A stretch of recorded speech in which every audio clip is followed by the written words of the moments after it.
그날 저는 과외 수업을 마친 뒤 늦은 밤이 되어서야 자취방으로 향했습니다.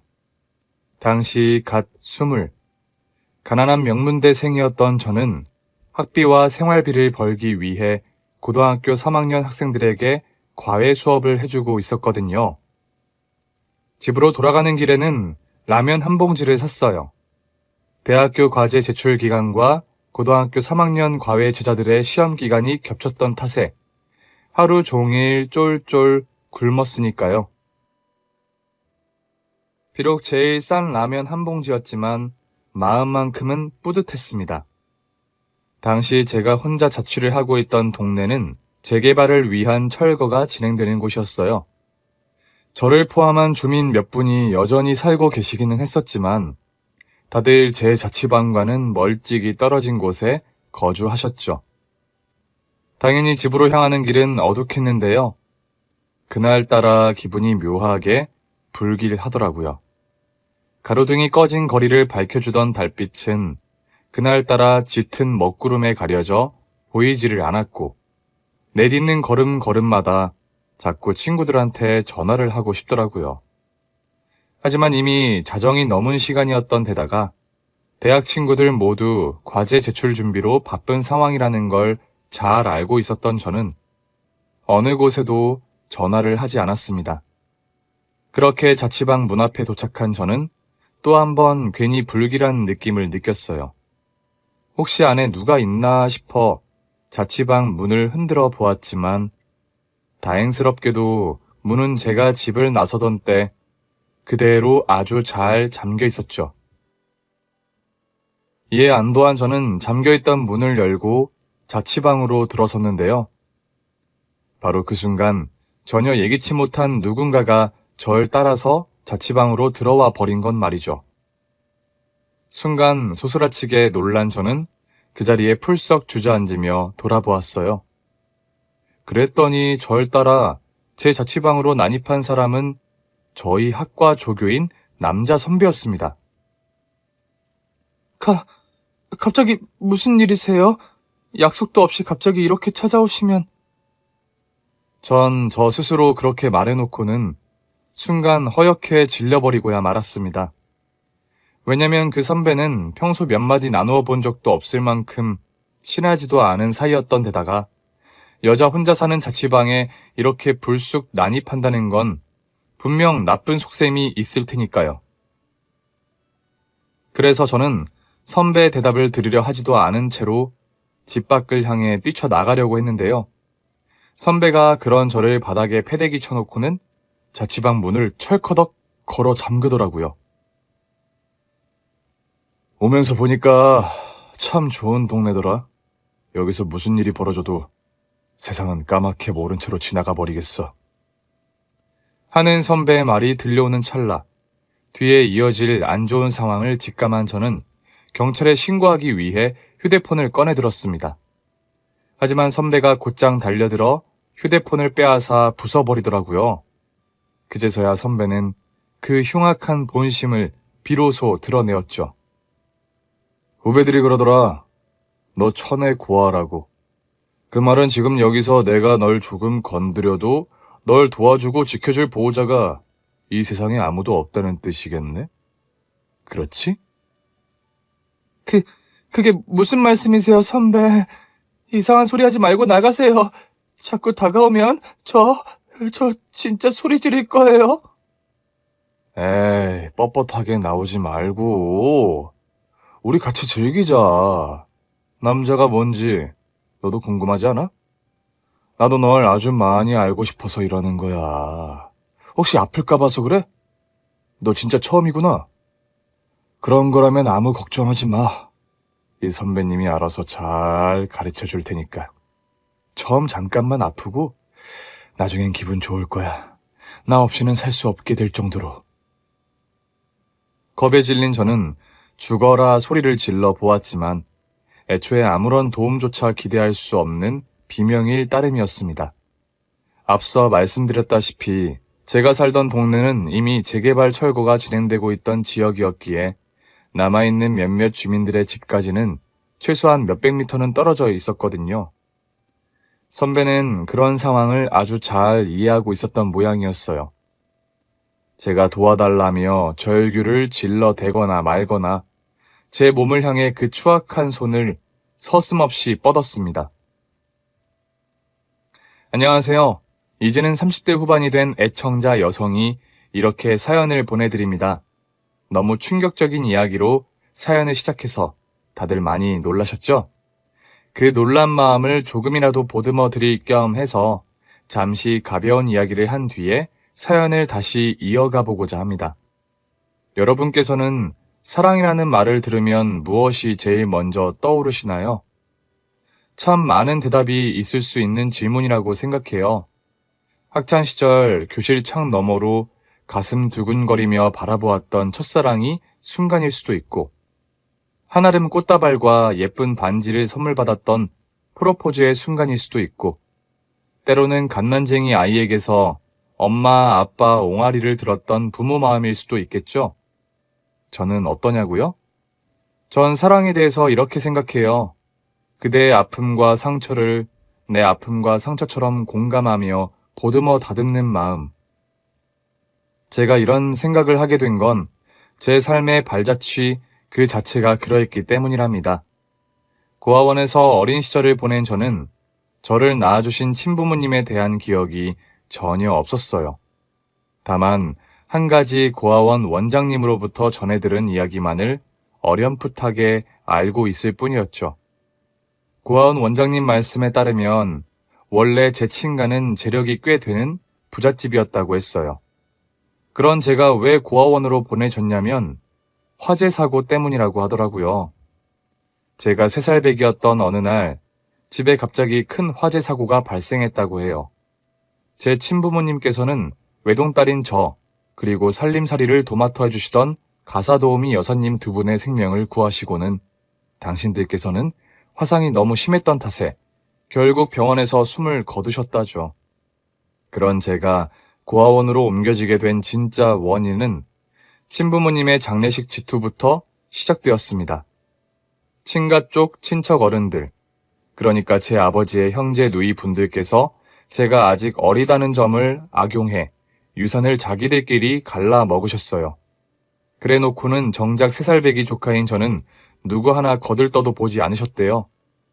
빼먹을 재산 다 빼먹었으니 이젠 더 볼 일 없다는 식으로 저를 고아원으로 보내버렸던 거죠.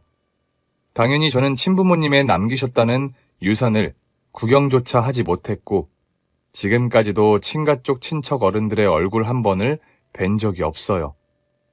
사실상 저에게는 없는 핏줄들이나 다름이 없는 셈이라고나 할까요?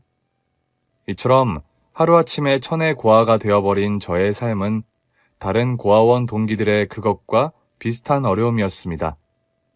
고아라는 차별과 무시를 이겨내려면 반드시 성공해야만 했는데요. 집도 절도 심지어 유산까지 전부 빼앗겨버린 제 입장에서 믿을 것이라고는 딱 하나, 저 자신밖에 없더라고요. 그래서 이틀이 한 번씩 코피를 쏟았을 만치 독하게 죽어라 공부에 몰두했어요. 저에게 공부란 저 스스로 이루어낼 수 있는 마지막 단 하나의 수단이었거든요. 그렇게 명문대에 입학한 뒤로도 저는 오직 공부 외길만을 걸었습니다. 학비와 생활비를 벌기 위해 고등학교 3학년 학생들의 과외 선생님으로 일하면서도 제 공부 또한 손에서 놓지 않았고 남자 보기를 돌같이 하며 오로지 책상머리를 붙들고 늘어졌죠. 제가 굳이 이런 설명까지 드리는 이유는 그날 그 사건에 저의 잘못은 눈꼽만큼도 없었다는 걸 꼭 말씀드리고 싶기 때문이에요. 전 정말이지 공부만 하면서 그 흔한 과 동기들 술자리 한번 나가본 적이 없었거든요. 그럼에도 결국 돌아보는 것만으로도 치가 떨리는 그 사건이 벌어지고야 만 것이었습니다. 문제의 그 학교 선배는 학과 조교로 일하던 도중에 제가 부모 없이 자란 고아 출신이라는 걸 알아버리고는 쉽고 만만하게 보았던 모양이에요. 그래서 제가 과외 수업을 마치고 돌아오기만을 기다렸다가 집으로 들어가는 제 뒤를 순식간에 따라 들어와서는 제 몸에 억지로 손을 대버린 것이었죠. 저로서는 정말이지 원치 않는 관계였고 이루 형언할 수 없는 충격적인 사건이었기에 사건 당시의 기억이 사실상 거의 남아있지 않아요. 그저 드문드문 잘려나간 영화 필름 같은 편림만이 남아있을 뿐입니다. 아프고 두려웠다는 거, 하지만 아무것도 할 수 없었다는 거. 그래서 제발 꾸미기만을 간절하게 기도하고 또 기도해 보았지만 어쩔 수 없는 현실이었다는 거, 겨우 그 정도의 잔인한 편림 말이죠. 이후 저는 며칠을 넉나간 사람처럼 지냈습니다. 정신을 차려보니 피부가 짓물러 벗겨질 만큼 온몸을 씻고 또 씻어대기를 반복했으며 또 정신을 차려보니 한강 다리 위에서 소주를 벽나발 불고 있었어요. 이대로 이승을 하직해버릴까 하는 생각도 숱하게 해보았지만 그러기엔 너무나도 억울했습니다.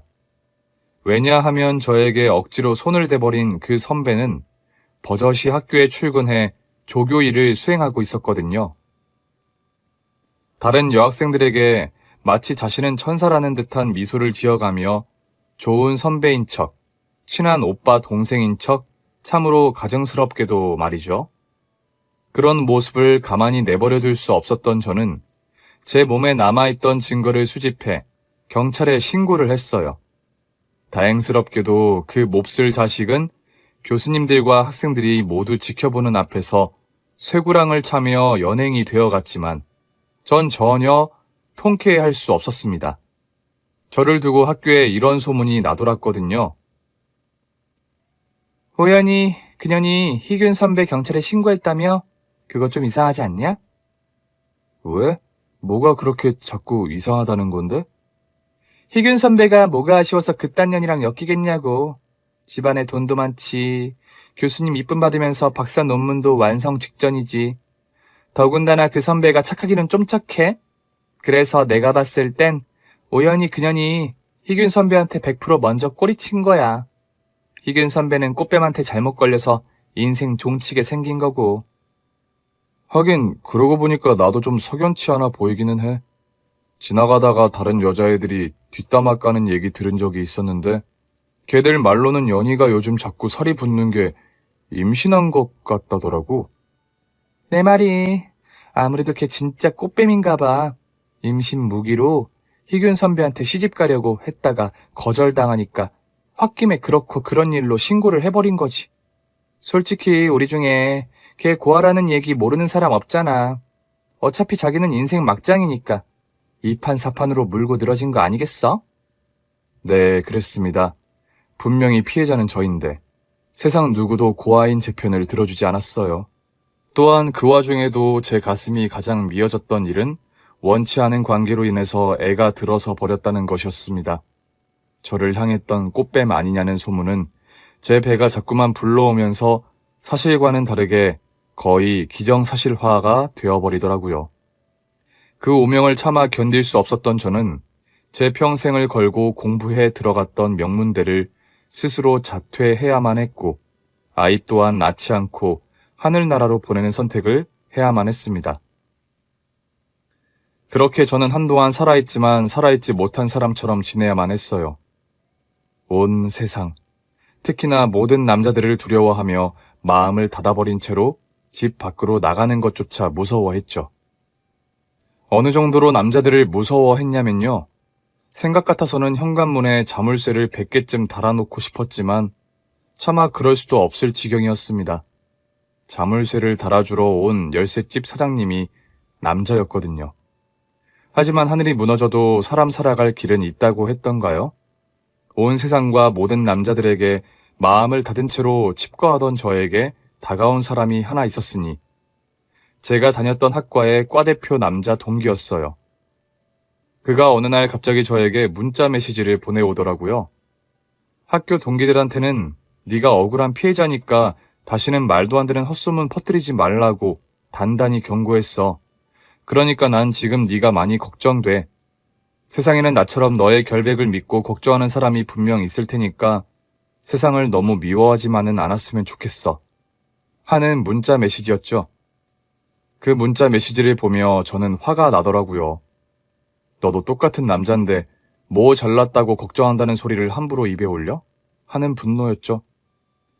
물론 지금 돌아보면 참 미안한 생각이었지만 그때까지만 해도 제 마음은 그 정도로 피폐해져 있었으니까요. 아무튼 문자 메시지를 보며 분노한 저는 아주 크게 용기를 내어 그 남자를 불러내었어요. 만남의 시간은 사방이 훤한 백주 대낮, 장소는 경찰서 바로 앞에 있는 카페였죠. 행여라도 그 남자가 허튼 짓거리라도 하면 당장에 경찰서로 달려가 버릴 생각으로 말이에요. 그렇게 그와 마주 앉은 저는 아무런 잘못도 없는 그 남자에게 화풀이를 시작해버렸습니다. 내가 꽃뱀이라고? 웃기는 소리 하지 마. 엄연히 내가 피해자야. 난 그 새끼한테 티끌만큼도 여지 준 적 없고 그 새끼가 제멋대로 쳐들어와서 저지른 일이라고. 그런 제 말을 그 남자는 묵묵히 들어주었습니다. 그리고 너 갑자기 그딴 문자를 보낸 목적이 뭐야? 너도 내가 고아라서 만만하니? 건드려도 후환 없을 거라고 생각해? 그러자 그 남자는 아니라고 대답하고는 또 묵묵히 제 이야기를 들어주었어요. 그러길래 저는 오늘 날 잡았다는 심정으로 그간 쌓였던 가슴 아리들을 그 남자에게 모조리 쏟아내었습니다. 마치 한풀이라도 하려는 사람처럼 말이죠. 그때 그 남자는 제 이야기를 심지어 그 남자와 그 새끼가 같은 성별이라는 이유로 똑같은 취급하는 독한 제 말까지도 묵묵히 다 들어주고 나서야 포근한 미소로 딱 한마디를 건네오더군요. 이렇게 불러내줘서 고마워. 집 문을 열고 세상 밖으로 어려운 걸음 해줘서 더 고맙고 나한테라도 힘들었던 이야기 들려주어서 그게 제일 고마워. 바로 그 순간 전 참으로 오랜만에 가슴이 후련해지는 기분을 느꼈어요. 그래서였을까요? 눈물이 왈칵 쏟아져 버리더라고요. 하지만 그 남자는 저에게 섣불리 위로나 응원을 하지도 따스하게 끌어안아 다독이지도 않았습니다. 전 그 남자의 그런 점이 참으로 안심이 되더라고요. 절 향한 배려라는 마음이 너무나도 선명하게 느껴졌으니까요. 솔직히 그래요. 응원이나 위로라는 게 사실은 받아들일 준비가 되어 있지 않는 상대방한테 함부로 하면 그건 그거대로 또 한 번 상처를 주는 일이거든요.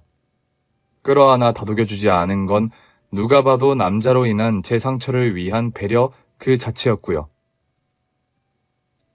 그렇게 그날 제가 울음을 그치도록 그 남자는 묵묵히 제 앞에 앉아 있어 주었어요. 덕분에 저는 세상 그 남자 하나만큼은 두려워하지 않아도 되겠다는 생각을 하게 되었죠. 또 덕분에 편의점 아르바이트를 다시 시작하게 되었어요. 나에게 혹시 무슨 일이 생긴다면 그 남자가 당장에 달려와 구해주리라는 믿음이 생겼거든요.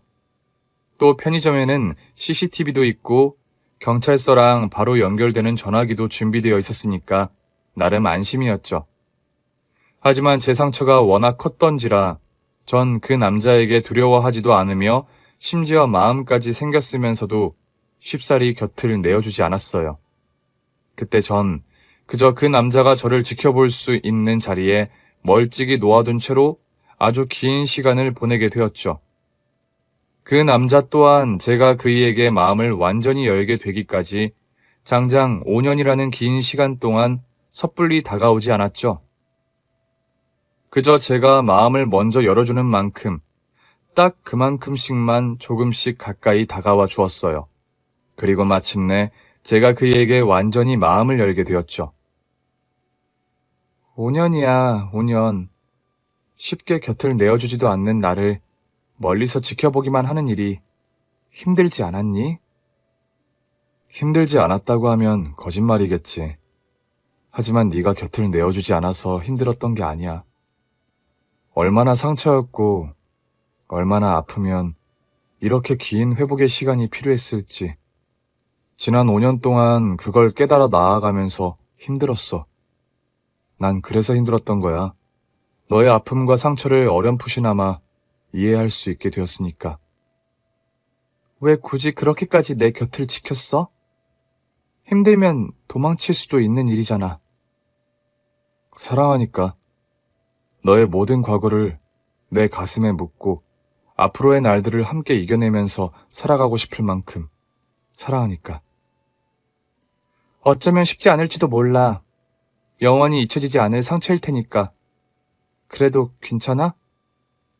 그 말에 그 남자가 포근한 미소를 지으며 대답했습니다. 지금 이 말을 할 수 있게 되기를 얼마나 많이 기다렸는지 몰라. 연희야, 넌 아무 잘못도 없어. 피해자야. 그러니까 더 이상 아픈 삶을 살지 마. 이 세상에 피해자가 고개 숙이는 법은 없으니까. 마침내 저는 그 남자의 품에 안겨 흐느껴 울었고, 그렇게 연인이 된 저희는 한 몇 년 남들처럼 알콩달콩한 연애 끝에 결혼을 준비하게 되었습니다. 그런데 막상 결혼을 하려고 하니 솔직히 걱정이 좀 되더라고요. 상처 입은 여자인 나를 시부모님께서 어떻게 생각하실지 걱정을 안 하고 싶어도 자꾸만 걱정이 되더라고요. 다행스럽게도 남편이 제 사연은 자신이 알아서 잘 할 처신할 테니 시부모님 쪽은 전혀 걱정하지 않아도 된다며 다독여 주었고요. 또 막상 시부모님을 만나 뵙고 나니까 근심 걱정이 싹 사라지더라고요. 시댁은 건실한 공장을 운영하는 부잣집 사장님 댁이었습니다. 하지만 저는 시댁의 재력에 마음을 놓은 건 절대로 아니었어요. 시부모님께서는 며느리인 제가 친자식에게도 이렇게 지극정성일 수가 없겠구나 하는 생각을 하게 될 정도로 저에게 온갖 사랑을 다 쏟아주셨거든요. 고아원 출신이 저로서는 태어나 처음 느껴본 가족의 사랑이었다고나 할까요? 다만 며느리로서 한 가지 꼭 해야 하는 걱정은 있었습니다. 시어머니께서 건강이 많이 안 좋으신 것이었는데요. 시어머니께서는 당신이 어디가 어떻게 아프신지 좀처럼 말씀을 해주지 않으시더라고요. 전 그런 시어머니께 먼저 다가가 드리고 싶었습니다. 외람되지만 어머님, 저 하나 여쭤볼 내용이 있어요. 편하게 얘기하렴. 우리 맏며느리가 하는 질문이면 언제든 오케이지. 절 어떻게 생각하시나요? 뜬금없기는. 뭐랄까, 내 배 아파서 낳지는 않았지만 직접 낳은 딸만큼이나 소중한 새 딸아이? 외며느리도 자식이라는 말이 있잖니. 감사합니다. 정말 진심으로요. 저 그래서 말씀인데요. 대답 하나를 꼭 들어야겠어요. 딸 자식한테 말하지 못할 일이란 세상에 없는 법이잖아요. 그래서 여쭈어볼게요. 어머님 대체 어디가 어떻게 편찮으신 건가요? 딸 자식이라는 제 말에 시어머니께서는 한참을 고민하시다가 비로소 당신의 병명을 말씀해 주셨어요. 만성신부전증이란다. 만성신부전증이면 때마다 투석을 받아야 하는 큰 병이잖아요. 그걸 저한테 왜 숨기셨던 거예요? 사랑하는 우리 새아가를 병수발로 고생시킬까 봐서. 병수발이야 네 시아버님이랑 남편한테 맡기는 걸로 충분해. 또 정 급할 때는 일찍이 시집가 있는 네 시누이 도움을 받아도 괜찮고. 그러니 넌 너무 걱정하지 말고 학비라면 우리가 넉넉하게 대줄 테니까 대학 공부를 다시 시작해봐. 너한테도 꿈이라는 게 있었을 거잖니. 그랬어요. 시어머니께서는 맏며느리인 제가 행여 당신의 병수발을 드느라 고생할까 봐서 그 고생을 시키기 싫어서 제게 정확한 병명을 알려주지 않으셨던 것이었어요. 더군다나 시어머니께서는 제가 대학교를 중퇴했다는 사실을 어떻게 알게 되셨는지 제 꿈을 향해 다시 공부하라면은 말로 큰 사랑을 베푸셨죠. 전 그런 시어머니의 마음은 감동이었지만 시어머니의 뜻은 절대로 들어드릴 수가 없었습니다. 아니요. 지금부터 어머님 병간호는 제가 전담해서 하겠습니다. 고생시켜서 미안하다는 생각도 절대로 하지 마시고요. 전 어머님의 가족으로서 충분히 행복하고 당장의 제 꿈 또한 이 집안의 가족으로서 최선을 다하는 것이니까요. 이처럼 제 결혼 생활은 고부 갈등 따위는 없이 행복만이 가득했어요. 더군다나 오래지 않아 제가 쌍둥이 아이까지 임신을 하게 되었으니 집안에는 늘 웃음꽃만이 피었죠. 하지만 세상 영원히 좋기만 한 일이라는 건 존재하지 않더라고요.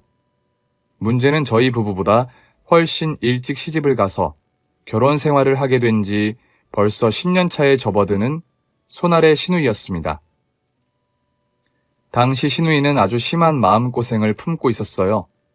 그건 바로 사실상 불임에 가까운 난임이었죠.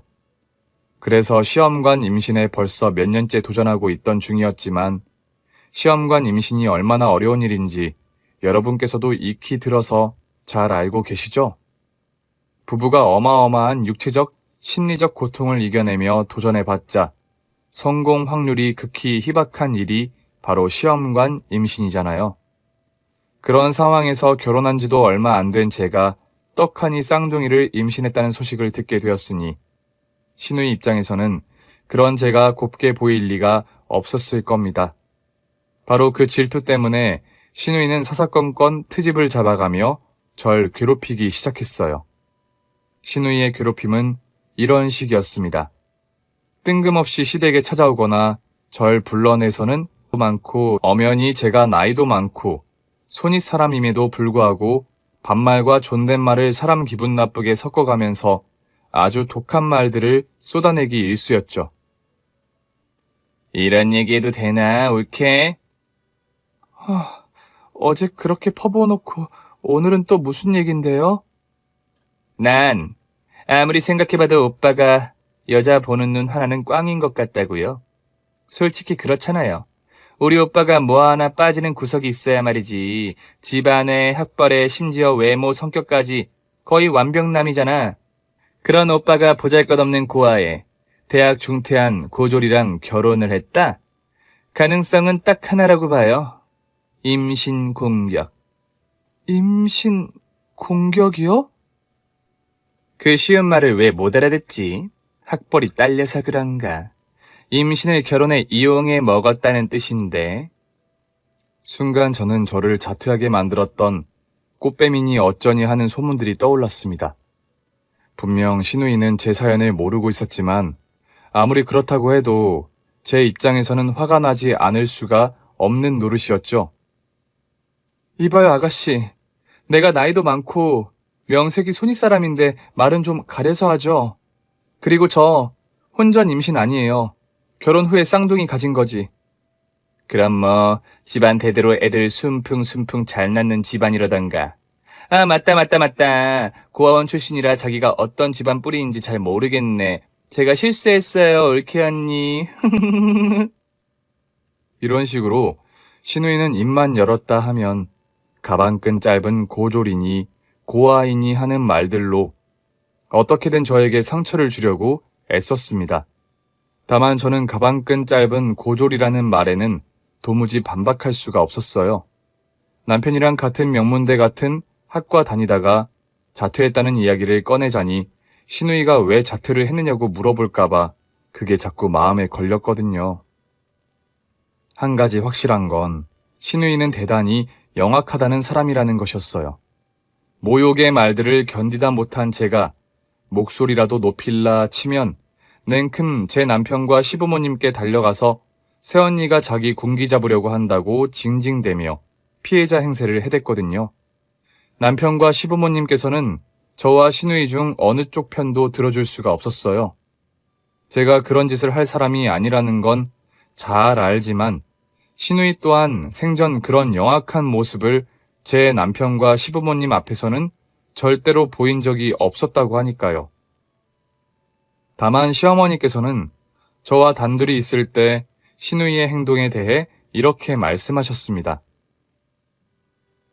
네 시누이가 원래는 착하디 착한 순둥이였는데 혹시라도 네 말 맞다나 그런 언행을 일삼았다면 나도 짐작이 가는 구석이 있긴 있구나. 아무래도 임신 스트레스 때문이겠죠? 아마도 그럴 거야. 네 시누이 쪽 시댁이 말로만 듣던 3대 독자라지 뭐니. 그러니 하루라도 빨리 아들 손주 낳아놓으라는 압박이 오죽 심하겠어?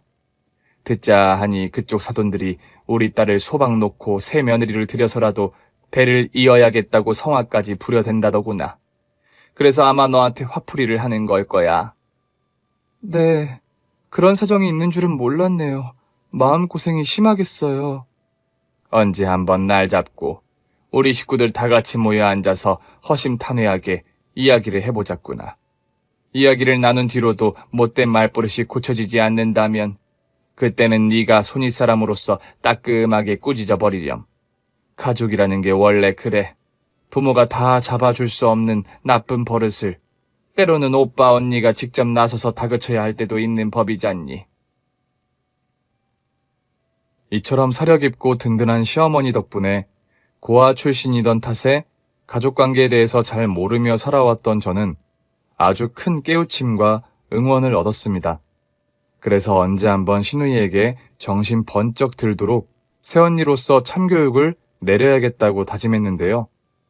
꾸짖음의 기회는 오래지 않아 찾아왔습니다. 시누이가 저한테 전화를 걸어오더라고요. 옳게 지금 안 가야죠. 어차피 직장도 없는 백수라서 할 일도 없잖아. 심심한 김에 내 심부름 하나만 해줘요. 내가 아주 중요한 서류 하나를 집에 두고 왔거든. 그 서류 좀 우리 회사로 가져오면 돼요. 1시간 줄게. 서둘러서 움직여. 그래, 오늘이 바로 그날이구나. 속으로 단단히 다짐한 저는 시누이가 말한 서류를 챙겨 회사로 향했어요. 그곳은 남들 다 부러워하는 대기업이었는데요. 제가 서류를 건네기가 무섭게 시누이가 영어로, 한국말이 아닌 영어로 왜? 신기해요? 하긴 올케 같은 밑바닥 하류 인생이 지금 아니면 언제 또 대기업 구경이나 해보겠어? 하고 말해놓고는 깔깔깔깔 웃더라고요. 그래서 제가 바로 대답했습니다. 물론 영어로 말이죠. 밑바닥 하류 인생이라뇨? 아무리 그래도 난 오빠가 선택한 사람인데 그런 나를 하류 인생 취급해버린다는 건 아가씨가 자기 오빠를 스스로 욕보이는 거 아닌가요? 오빠 안목이랑 수준이 그 정도밖에는 안 된다는 거잖아요. 그래서 내가 맨날 얘기하잖아. 우리 오빠는 다 좋은데 여자 보는 눈 하나만큼은 내가 아는 사람들 중에 최악. 근데 언니 지금 영어 했어? 고졸 나부랭이가 대체 어떻게... 순간 아차 싶었던 저는 애써 둘러댔습니다. 나도 고등학교 때 영어 공부 열심히 했어요. 아, 그리고 시어머니께서 아가씨가 자꾸 되바라진 모습 보이면 손윗사람 자격으로 따끔하게 홍구멍을 내도 된다고 허락하셨거든요? 허락도 받았겠다. 아가씨 더 이상 나한테 못되게 굴면 안 돼. 그래서 뭐요? 손찌검이라도 하겠다는 거야, 지금? 심지어 시누이 직장 로비에서? 그럼 동생이 잘못하면 언니로서 당연히 혼을 내서 버릇을 고쳐줘야지. 하고 대답한 저는 시누이의 뺨이라도 때릴 듯 손을 치켜들었어요. 이에 겁먹은 시누이가 눈을 질끈 감는 순간 전 시누이를 꼭 끌어안아 포근하게 속삭였습니다. 임신 스트레스 때문에 나한테라도 화풀이하고 싶은 심정 충분히 이해해. 아직은 내 모든 걸 솔직하게 털어놓을 수는 없지만 나도 내 잘못이 아닌 사연 때문에 엉뚱한 아가씨 오빠한테 화풀이했던 적이 있거든? 그래서 난 아가씨를 미워하지 않을래. 아가씨의 아픔과 상처를 내 아픔과 상처처럼 보듬어 줄게. 지금처럼 앞으로도 계속. 네, 그랬습니다. 제가 시누이를 향해 단단히 벼르고 벼렸던 참교육은 호된 꾸짖음이 아닌 결혼으로 이어진 한 가족으로서 새 언니로서 시누이의 아픔을 보듬어 안아주는 것이었어요. 과거 제가 남편 덕분에 세상으로 다시 나올 수 있었던 것처럼요. 그렇게 저는 시누이에게 새 언니로서 고된 시험관 임신 과정을 뒷바라지 해주겠다고 약속했어요. 마침내 저에게 마음을 열게 된 시누이 또한 그간의 모든 잘못을 거듭 사죄하면서 앞으로는 손입사람 대접 확실하게 해주겠다고 약속했죠. 덕분에 저와 시누이의 갈등은 일거에 해결되었고 다소 복잡했던 말씨도 한꺼번에 정리되었습니다. 저는 시누이에게 반말을 하고 시누이는 저에게 꼬박꼬박 존댓말을 하는 걸로 말이죠. 이후로 한동안은 참 순조롭고 평화로운 나날들을 보냈습니다. 저는 시댁의 며느리이자 시누이의 새언니로서 시어머니의 병수발과 시누이의 시험관 임신 뒷바라지에 최선을 다했는데요. 두 딸들의 관계도 화목해졌겠다. 시부모님께서는 난임 시누이의 입장을 배려해 주느라 미루고 미루었던 제 쌍둥이 임신 축하 파티를 준비하셨습니다. 하지만 그 자리에 나타난 시누이는 저희가 언제 화해라도 했었냐는 듯이 반말 찍찍해대던 시절의 못된 시누이의 모습이 되어서 나타났더군요. 그때는 제가 이미 만삭이었던 탓에 시부모님과 남편이 열심히 잔치상을 차리고 있었는데 음식 준비가 다 끝나고서야 뒤늦게 나타난 시누이가 대뜸 저에게 이런 말을 던졌습니다. 올케는 결혼하기 전에 임신 중절에서 애가 잘생기나 봐? 바로 그 순간 옆에서 밥을 푸고 계시던 시어머니께서 밥주걱으로 시누이의 싸대기를 갈겨버리더라고요. 이에 잠시 벙쪄있던 시누이는 이내 제 상처를 마구마구 폭로하기 시작했어요. 다들 지금 전현한테 속고 있는 거야. 전현 임신 중절까지 했던 꽃뱀 출신이라고! 너 그 말 어디서 들었어? 오빠, 대학교 과 동기 중에 선미연이라고 있지? 그 언니가 내 직장 선배인데 일전에 전현이 우리 회사에 내 서류 가져다 준 적 있었거든? 그때 선미 언니가 전현 한눈에 딱 알아보고서는 진실을 들려주더라고. 멀쩡한 선배한테 몸으로 들이댔다가 까이니까 콩밥 먹여버리고 자기는 자투해서 종적을 감춰버린 꽃뱀이라고. 솔직히 마음 저편으로 잊고 살아온 기억이었습니다. 남편 그리고 시부모님과의 삶이 너무나도 행복했기에 거의 다 아물었다고 믿어왔던 상처였어요. 하지만 그날 시누이는 채 완전히 아물지도 않았던 제 상처를 다시금 터뜨려버렸죠. 숨고 싶었습니다. 저에게 하해와 같은 사랑을 베풀어주신 시부모님을 뵐 면목이 없어서 도망쳐버리고 싶었어요. 그런데 시어머니께서 제 손을 꼭 잡아주시고는 이렇게 속삭이시더군요. 괜찮다. 네 잘못이 아니었다는 건 내가 다 알고 있어. 시아버님도 새아가 편이란다. 그러니 숨거나 도망칠 필요 없어. 다 알고 계셨던 건가요? 그러면서도 절 품어주셨던 건가요? 너 인사하러 오기 전날 밤에 아범이 다 얘기했어. 아주 깊은 상처이니만큼 더 뜨거운 사랑으로 평생을 보듬어주고 싶다고. 우리도 그러자고 약속했고. 제발 정신 차려요, 엄마. 전혀 몸뚱이 함부로 굴린 더러운 년이라고. 그 순간 남편이 시누이의 뺨을 후려쳤습니다. 놀란 시누이는 시아버지에게 도움의 시선을 간절하게 보냈지만 시아버지의 태도는 단호하셨죠. 정말 그렇게 생각하니? 그렇다면 넌 널 낳아준 엄마한테도 똑같은 소리를 할 참이냐? 아, 뭐래, 진짜. 비교할 사람을 비교해야지. 전혀는 존재의 뿌리부터가 쓰레기, 시궁창 인생이고 또 우리 엄마가 그야말로 완벽한 어머니상인데. 그러자 시아버지께서는 시어머니에게 진실을 들려주어도 되겠냐는 눈빛을 보내셨어요.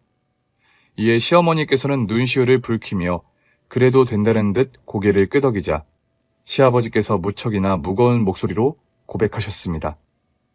아, 그래. 이제 너도 알 건 알아야지. 네 새언니는 누가 뭐래도 피해자야. 젊을 적 네 어머니가 피해자였던 것처럼. 그렇게 저와 시누이는 둘이서만 몰랐던 시부모님의 비밀을 알게 되었습니다. 지금으로부터 수십여 년 전, 당시 꽃다운 숨을 새시던 시어머니께서는 외모와 마음씨 모두 뛰어나기로 고향 마을의 소문이 지지했던 처녀셨습니다. 그런 시어머니께서는 가난했던 탓에 집주인네 소장농으로 일하고 있었는데요. 줄곧 시어머니를 눈여겨보고 있던 늙은이가 하나 있었으니 그는 바로 고향 마을의 유지이자 터줏대감인 집주인이었습니다. 집주인 늙은이는 제 시어머니를 어떻게든 첩실로 앉혀보자고 안달이 나 있었다고 해요. 그런 낌새를 눈치챈 시어머니의 식구들은 하나뿐인 딸과 여동생을 지키기 위해 야반도주를 준비했지만 그 뜻은 끝내 이루어지지 못했습니다. 시어머니의 집안이 야반도주하기로 되어 있던 바로 그날 밤, 집주인 늙은이가 집안 식구들이 야반도주 준비로 짐을 싸느라 바쁜 틈을 타서 제 시어머니의 입을 틀어막은 채로 납치하듯 끌고 가버렸으니까요. 그렇게 시어머니께서는 제가 당했던 것과 똑같은 사건을 겪게 되고야 말았습니다. 이에 격노한 제 시어머니의 오라버니는 복수를 하겠다며 집주인 댁으로 쳐들어갔지만 오히려 멍석마리를 당한 채로 쫓겨났어요. 어찌나 험한 매질이었던지 두 다리가 모두 부러져 버렸죠. 또한 시어머니의 부모님께서는 딸 자식을 지켜주지 못한 일이 한이 되셨는지 화병을 앓다가 그만 세상을 떠나버리고야 말았습니다. 한편 평소 시어머니를 연모해왔던 제 시아버지께서는 그런 모든 사건의 목격자였습니다. 제 시어머니를 어떻게든 지켜주고 싶었지만 아무것도 해주지 못했다는 좌절에 빠져 술로 허송세월을 보내고 있었죠. 그러던 중에 부모님마저 화병으로 세상을 떠나게 되자 두 다리가 부러져 불구가 된 시어머니의 오라버니께서 몸을 질질 끌며 제 시아버지를 찾아오셨다고 합니다. 자네도 내 동생이 겪은 일 전부 알고 있지? 네, 형님. 저도 그래서 미치겠습니다. 아무것도 막아내지 못했으니까요. 보다시피 난 이제 불구가 되어서 아무런 힘이 없네. 하지만 자네는 달라. 그런 꼴을 겪게 되어버린 내 동생을 아직까지 사랑한다면 지금 이 밤을 타서 내 동생을 데리고 이 동네를 떠나주게. 그럼 형님은요? 저 혼자서는 두 사람 모두를 데리고 도망칠 수는 없습니다. 지금 내 걱정할 처지가 아니야. 마을 늙은 아낙들이 뭐라고 하는 줄이나 아는가? 처녀가 순정을 빼앗겼으면 그 집 첩실로 들어가 사는 것이 순리에 맞는 일이라고 떠들어대.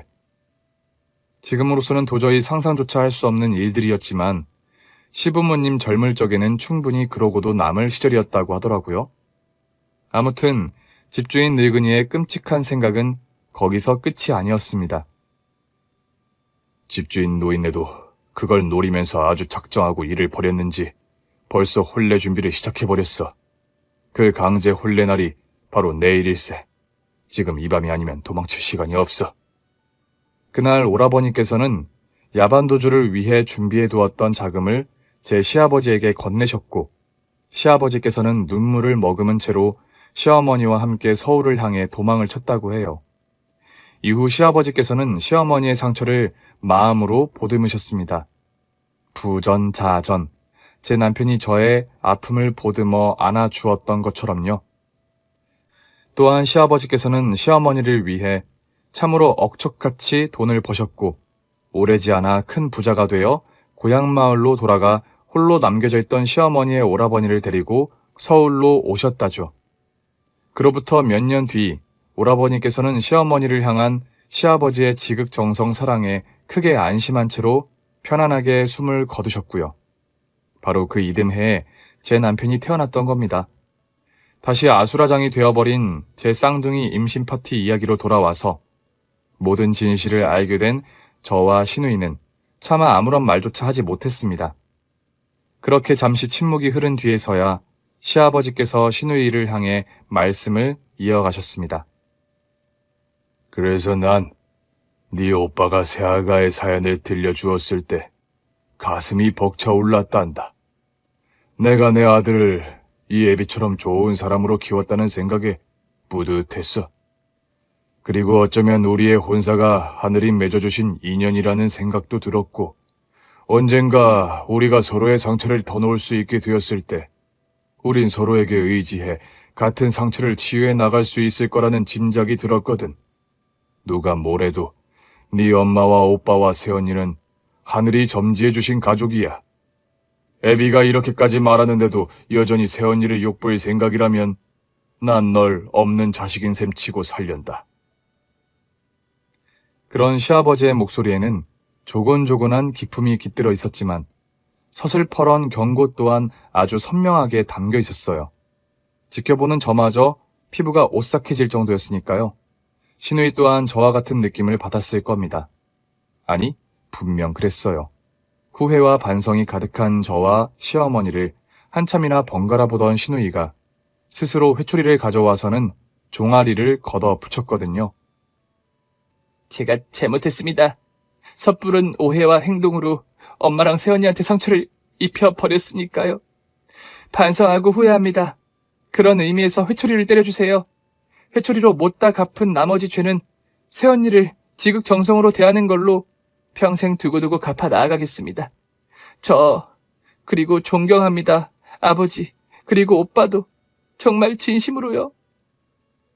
그날 시아버지께서는 뜨거운 눈물을 흘리시며 신우이의 종아리에 사랑의 회초리를 대셨습니다. 지켜보는 저와 남편, 그리고 시어머니 누구도 말리지 않았어요. 다만 신우이가 미워서 말리지 않았던 건 절대로 아니었습니다. 오히려 스스로 반성하겠다는 신우이의 마음씨가 너무나도 예쁘고 갸륵해서 그 반성의 회초리를 모든 식구들이 겸허하게 받아들였을 따름이었죠.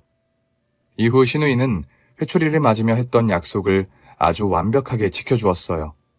신우이 본인도 시험관 임신에 기적같이 성공해 임산부가 되었음에도 저의 쌍둥이 출산 준비부터 산후조리, 그리고 태어난 쌍둥이 아들 육아까지 성심성의껏 최선을 다해 거들었거든요.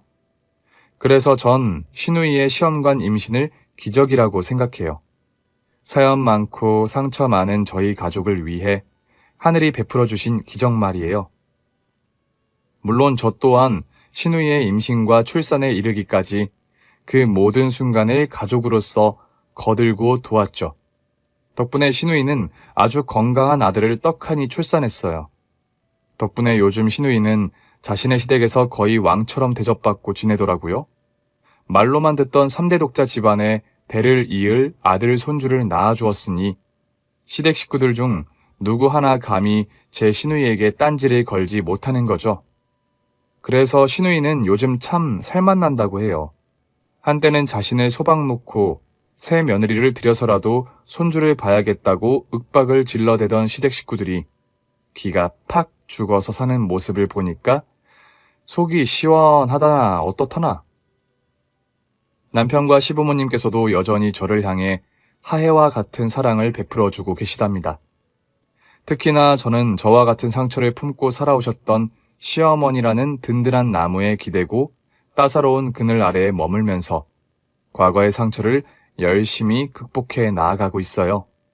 아직까지는 완벽하게 아무런 상처라고는 할 수 없겠지만 저희는 가족으로서 제 상처를 함께 극복해 나갈 겁니다. 사랑하는 남편과 존경하는 시부모님과 긴 다툼 끝에 비로소 진정 동생이 된 신우이. 그렇게 저희 식구들 모두 다 함께 말이죠. 이렇게 사연을 마치며 저와 같은 상처를 품고 살아가시는 여성분들이나 그런 여성분을 곁에 둔 지인들에게 한마디를 꼭 전하고 싶습니다. 저와 시어머니는 함부로 꼬리치고 다니는 해픈 사람이라서 그런 아픔을 겪었던 것이 절대로 아니에요. 저희와 같은 상처를 가지고 계신 분들께서도 마찬가지죠. 죄는 욕정에 눈이 멀어 해서는 안 될 짓을 저질러 버린 악인들이 전부 지었거든요. 그러니 부디 저희의 아픔을 올바르게 바라보아 주세요. 지옥의 수렁으로부터 오직 사랑 단 하나만으로 저와 시어머니를 구원해 주었던 제 남편 그리고 시아버지처럼. 제 사연은 여기까지입니다. 끝까지 들어주신 모든 분들의 삶에 영원히 변하지 않을 사랑만 가득하기를 기원합니다. 오늘 준비한 사연은 여기까지입니다. 재미있게 들으셨다면 구독과 좋아요, 알림 설정까지 눌러주세요. 그럼 저는 다음 사연으로 찾아뵐게요. 오늘도 건강하고 행복하세요.